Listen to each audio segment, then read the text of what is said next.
안녕하세요. 이학규 목사입니다. 외삼촌 라반은 하나님께서 막아주셔서 빈손으로 돌아갔습니다. 이번에는 20년 전 자신이 속였던 형 에서와 만나야 합니다. 야곱에게는 라반보다 더 무서운 사람입니다. 창세기 32장 1절에서 12절입니다. 라반이 돌아갔습니다. 조금은 가벼워진 마음으로 길을 가는 야곱. 하나님의 천사들을 만납니다. 이에 야곱은 하나님의 군대라며 만난 장소를 마하나임이라 부릅니다. 야곱이 만난 하나님의 천사들은 두 무리로 군대와 같이 움직였던 것 같습니다.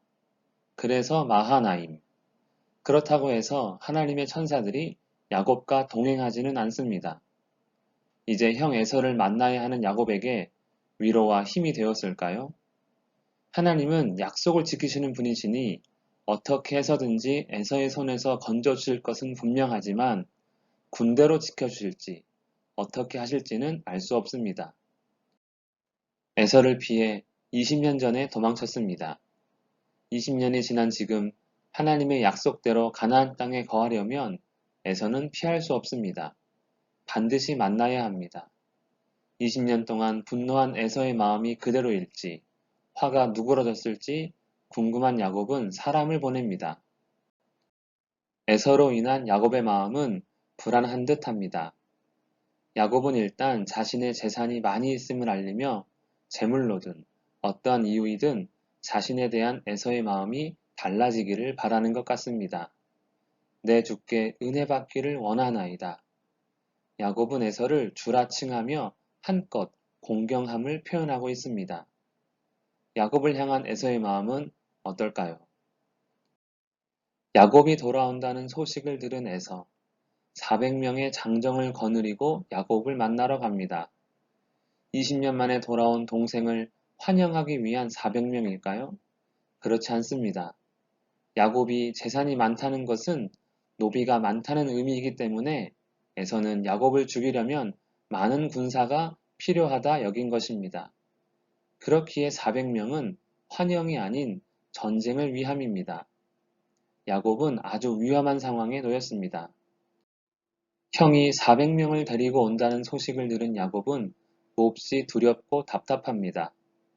하나님의 군대를 만났는데 형을 주로 부르며 많은 재물을 줄 수 있다고 넌지시 화해를 청했는데 뿐만 아니라 하나님의 약속이 있는데 상황은 전혀 좋아질 기미가 보이지 않습니다.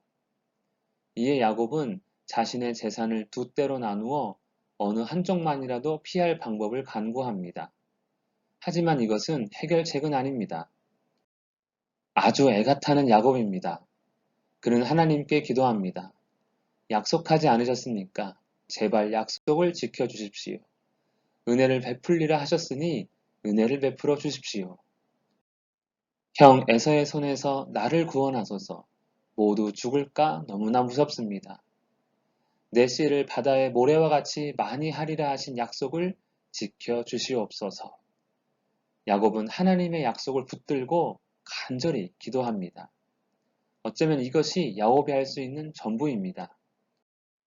상황은 너무나 좋지 않습니다.